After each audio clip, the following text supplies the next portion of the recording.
Are you serious? This is How to Kill an Hour. My name is Marcus Bronzy.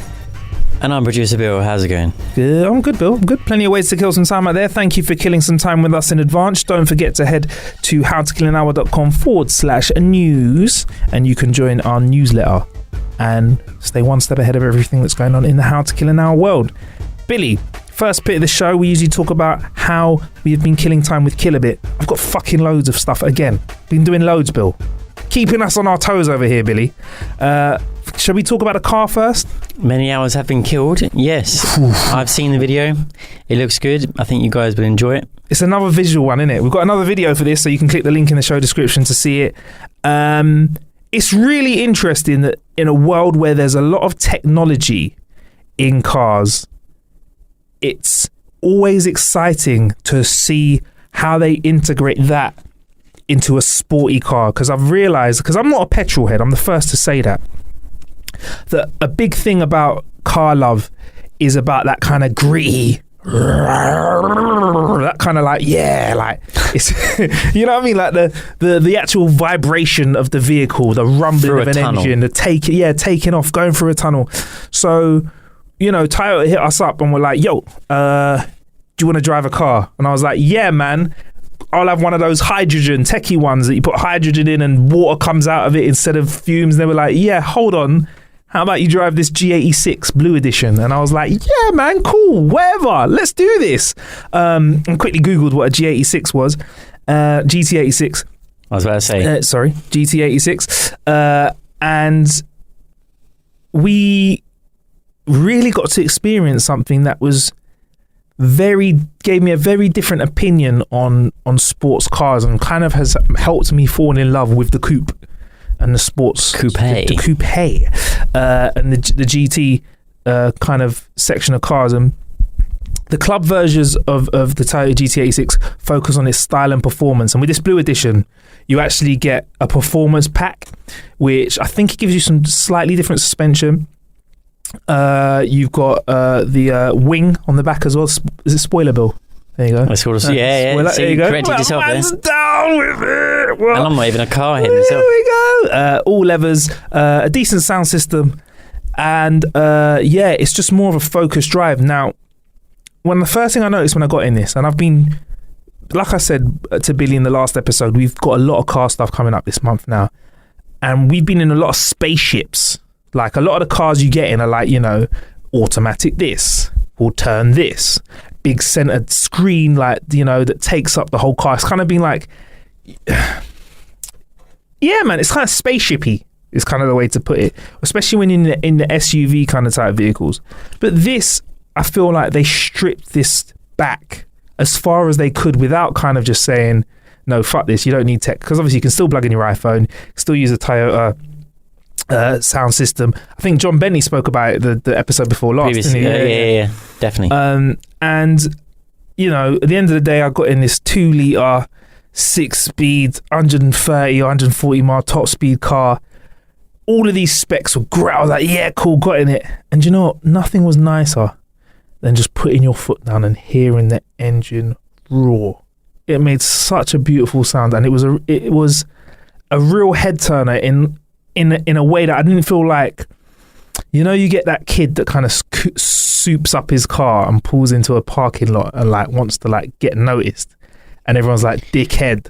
Yeah, It's usually a Corsa or a Saxo. Guilty as charged. This was the kind of vehicle where there are a couple of cardboards where we actually shot the review of the car, which you can see a couple of cardboards came over and were like, oh, is that a GT86 Blue Edition? I was like, yeah. And they were like, it's a really nice car, it's a really nice drive, it's not too overstated, it doesn't try and be too much, and it just does its fucking job. Now, a funny fact about this, before I move on, because you just got to see the visuals for this car, it's lovely. Before I move on, is apparently I found out with some Googling on that because of the specs of the car and the tax bracket it dropped into, the road tax bracket, you could actually purchase it as a business car. So I think one of the first years that it came out a few years ago, it was actually business car of the year. Like that. It's not interesting. Yeah, the first thing you'd say isn't business, but I can see why a lot of businessmen would want to drive a car like Want that. to show off. Exactly. So Toyota Touch, let's talk about the tech in it. It's a multimedia system. You hop in, plug your phone in, and it literally can use your phone's Wi-Fi through Bluetooth to connect and stay updated across traffic when you're using the in-car navigation. And also, I will say, it was really easy this is something that isn't easy in every single vehicle, just to flick over to like my phone's output for sound or flip over to the radio, just a nice little input button on the steering wheel. So funny how loads of cars don't have that, just at the touch of a finger. Get me?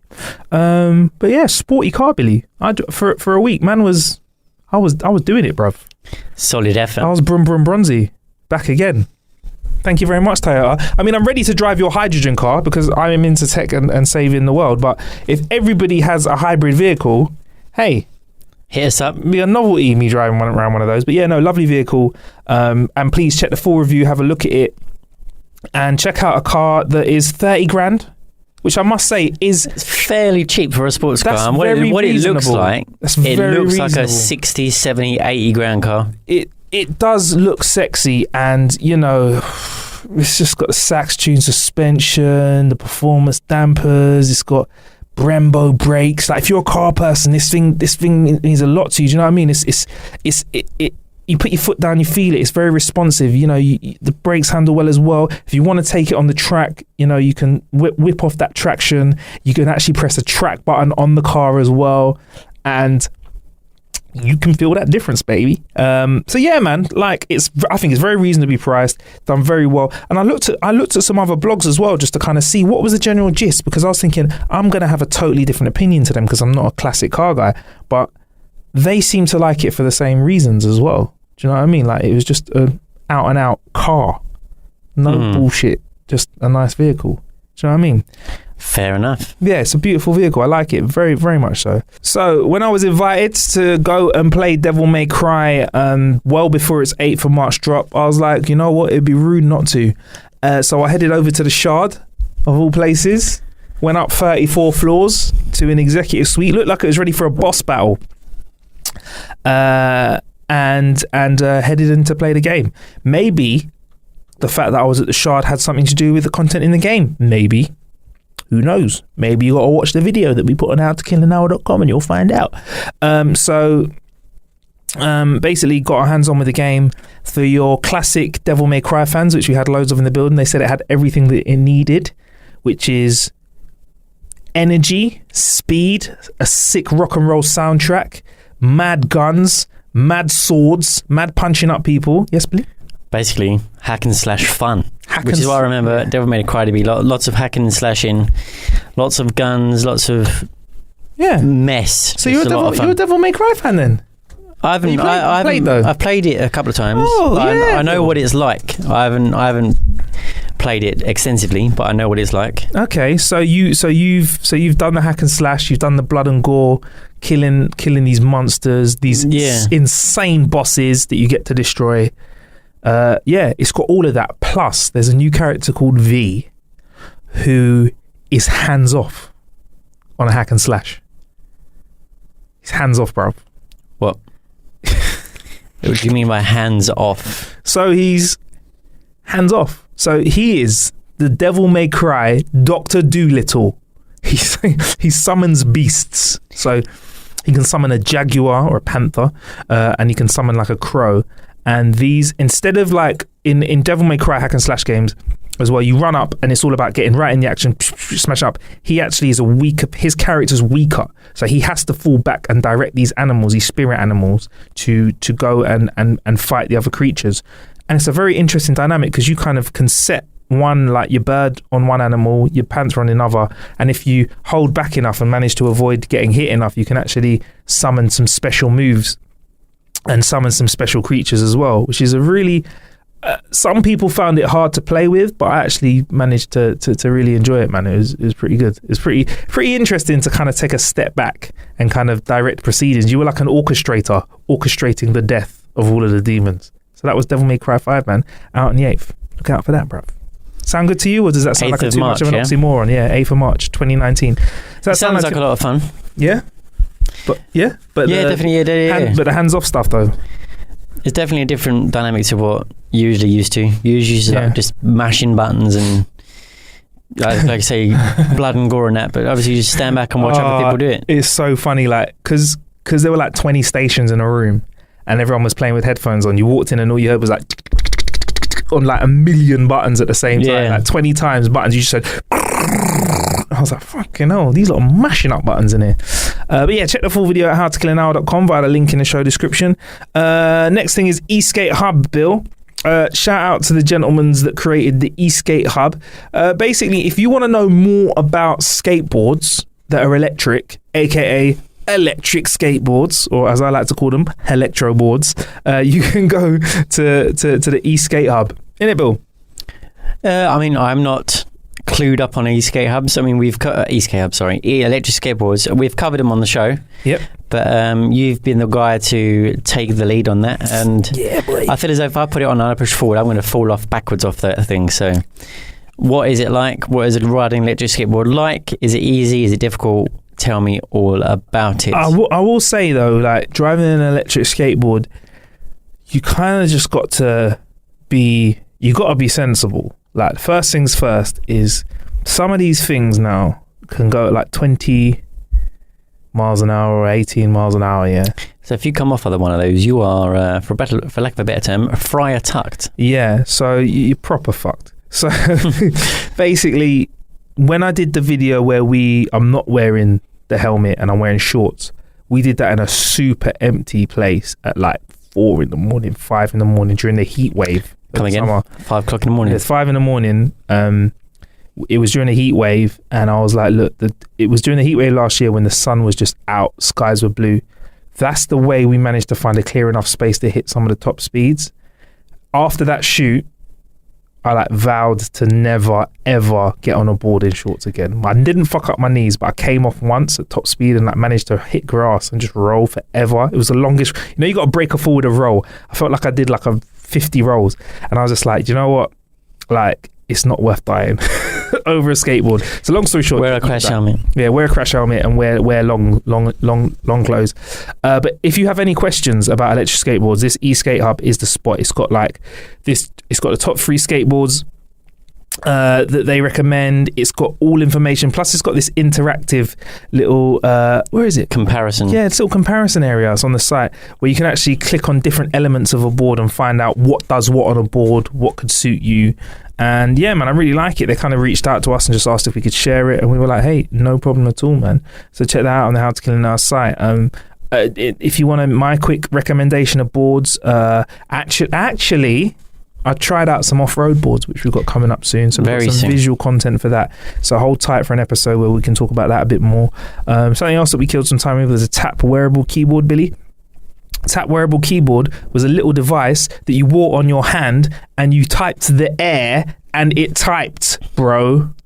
I thought this was bullshit. We had to go. There is a video on the How to Kill an Hour website. Yeah. And have you had a bit more practice with it? Or you find it a lot easier than you did originally? Originally, when you had to go at it, you got to grips with it quite quickly. I have to admit, it wasn't as mind-blowing. Sorry, that's not the right word. Mind-fucking as you would think. It's a lot easier. It was way more intuitive than I thought it would be. Yeah. And the amount of work that they must have put into it, Tap must have put in to make sure that it can understand what you're trying to do. Because you think, amazing. Oh, how am I going to type a sentence with just 1 or 2 hands? Yeah. Without using a keyboard? Yeah, it's insane. And I mean, and they only gave me 1 hand, and you can actually use a whole keyboard with 1 hand, 5 fingers, but it's different gestures. But I think I'd prefer to wear a 2. Probably because naturally you've learned how to use a keyboard with both hands. If you use keyboard with 1 hand this whole time, then maybe you'd be a little bit more natural with just a tap keyboard with one hand. I think the only thing that can hold this back, and is holding this back, is that keyboards are just so quick, and everyone's used to them, and touch typing is relatively quick to learn, and they haven't developed as much education around these hands-free keyboards like this tap here. So if they can actually infiltrate like an educational market and kids learn to use it, because don't forget the thumb ring that you put on. Basically, it's like you put on a knuckle duster with with your 4 fingers and your thumb. The thumb section actually is a mouse as well, so you can move a mouse around and click. If they took that into schools and started teaching you to type like that from when you were like 5 years old, that would be so quick. Insane. Or they could use it for people who are injured or something, or can't use a keyboard. Got one arm. Do you know what I mean? So you can only use one hand because you can get a keyboard with one hand. Yeah. It's pretty cool. So yeah, man, I think the future of typing is there for the taking. Are we going to replace every... You know how much we complain as a human race when Apple changed the friggin' lightning port to what it is now from the old one? Do you know what I mean? Or like when the USB on the MacBook Pro went from normal USB to USB-C. You know, everyone complained about that. And now everyone's got it. That's a port, bruv. But that's just a port. Remember the complaining. Imagine if they just said, right, the next MacBook Pro, it's just a screen, no keyboard, you get a tap wearable keyboard as well. People would go fucking insane. We'd get around it and we'd use it. We'd be fine eventually, but... it's that whole change thing. So I think if they keep working at it, they'll get there. So that's how I've been killing time. Loads of different things that we've actually got our hands on. There's videos pretty much for everything. Check that out, howtokillanhour.com. Billy, actually, you didn't actually believe me when I spoke about this before we press record. There's a company that's trying to take over the smart home market. Please tell me the company that you thought it was, that you actually thought it was. I thought it was Amazon. You said it with your chest. Because why not? You said it with your chest, didn't it? You were like, yeah. But then when you told me who it is, you were like, what about Amazon? You were like, what about Amazon? Yeah, they're taking over the smart home market. It's all about that. What about Amazon? I was like, Billy, it's not Amazon. And it's got to be Amazon. If I didn't say it was Amazon, if I said it wasn't Amazon, where would you have gone next with your guess? I would have gone with Apple, obviously. And if it wasn't Apple, maybe? Philips, maybe. There you go. Yeah, cool. IKEA, bro. Trying to dominate the smart home market. Now, IKEA had two. You know what? I've noticed IKEA's been rolling with smart lights for a little while. You know, you can actually get little smart lights in IKEA. Are they actually any good? Well, that's the thing. I've not actually purchased them, but I've seen them, and I was like thinking, what needs to go into a smart light? Right? It needs to do as you say. With whatever phone you're using. That's what they need to crack, right? That's all. That's what makes them easy to work, right? Am I right or wrong? I don't know. Is there something else? That's right. Yeah. And obviously when you hit a switch on the wall, they need to turn off and turn on again, innit? You don't want to be stuck with no phone and then your lights are all on in your house and you can't sleep, or you can't turn your lights on and you're stumbling around in the dark. Now, IKEA's done loads of little launches over the last few years, but 2019, I think they're trying to really go for it, right? Because they released the smart roller blind. Okay.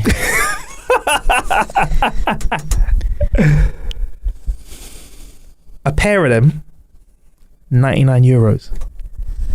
Bargain or what, bro? So it's what, 70 quid, 80 quid? Yeah, a pair. That is IKEA pricing. And that's IKEA smart blinds. Now, if I'm faced with doing a room and making it smart now, and I love Philips Hue, don't get me wrong. The lighting's Philips Hue, and the blind's IKEA, and I have to, and I can't integrate it into my Apple. I don't know if you can integrate Apple stuff into your home, but if IKEA stuff into your Apple Home stuff, which I wouldn't be surprised if you could now. If I knew that IKEA did the blinds, I might go into IKEA, get the blinds, and see the lights right next to them, and go, well, they're all going to work together. Let's do it. Then IKEA could just be like, there's the doorbell with the video camera on it. There's the Malm chair or whatever it is, the Malm bed with the electrical heating on it that you can do smart as well. Bruv, they could weave their way in. Electric sock drawer that opens up for you to put your socks into when you're doing your laundry. Electric sofa bed. Electric TV rack. Yeah, but with IKEA stuff, it's always missing a screw. So it's probably one of you, you'd have one missing. Like, puts itself together. What?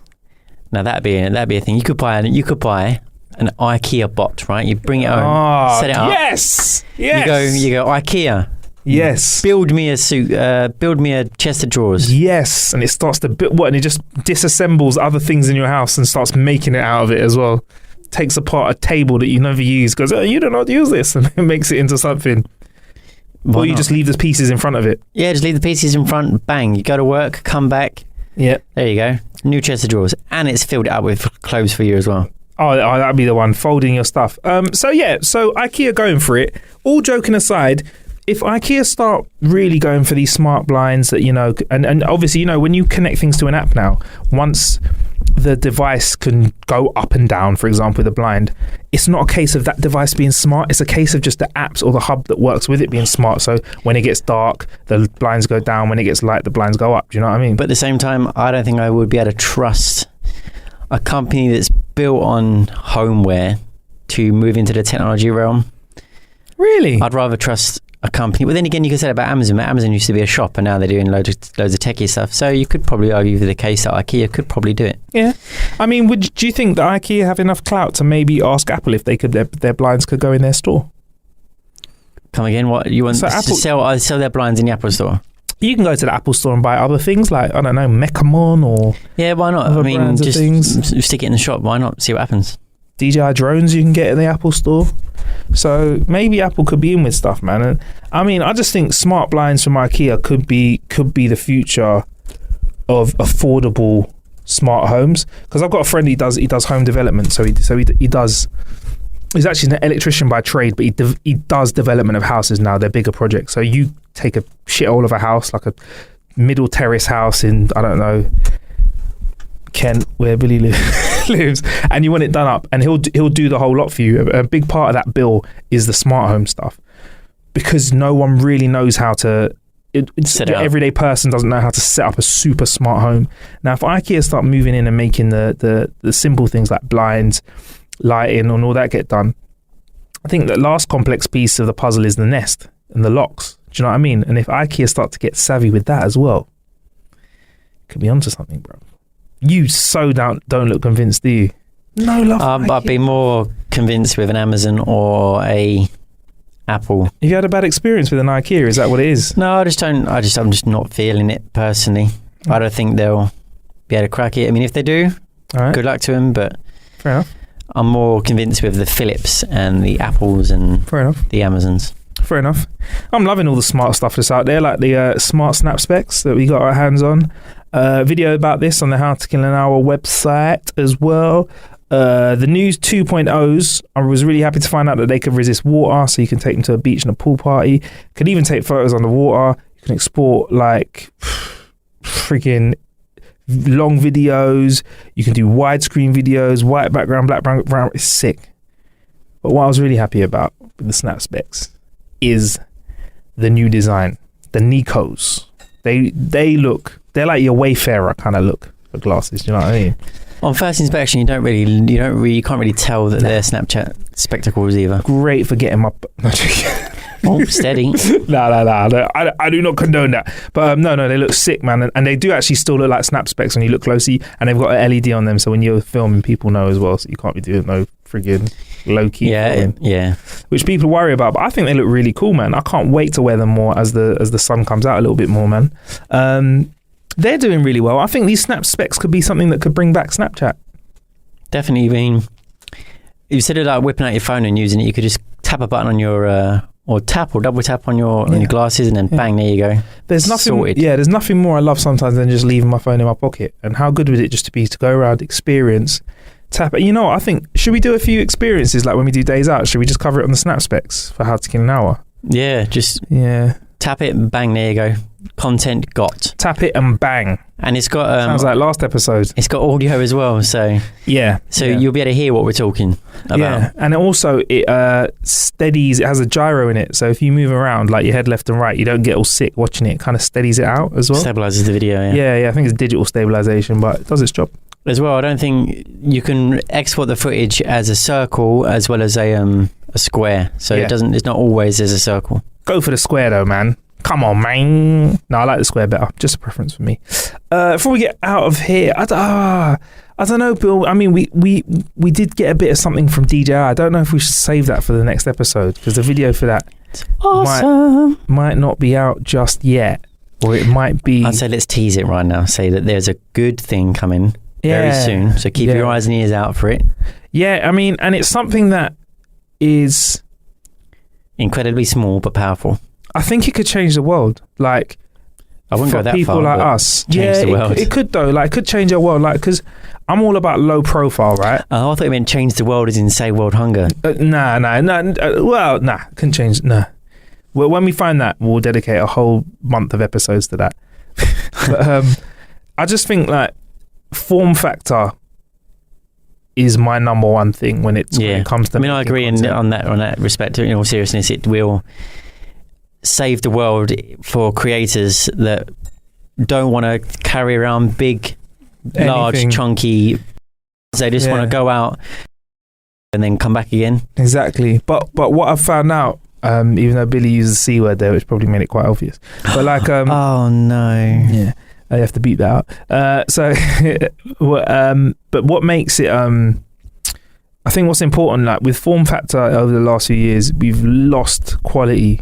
I'm talking about everything, consoles, visual aids, sound, microphones, whatever. We smaller meant shitter, basically, right? But now, the last 2 years, I think that How to Kill an Hour, we've come across some gems of visual, sound, and computer games. Like, for example, the Nintendo Switch, small form factor, awesome output.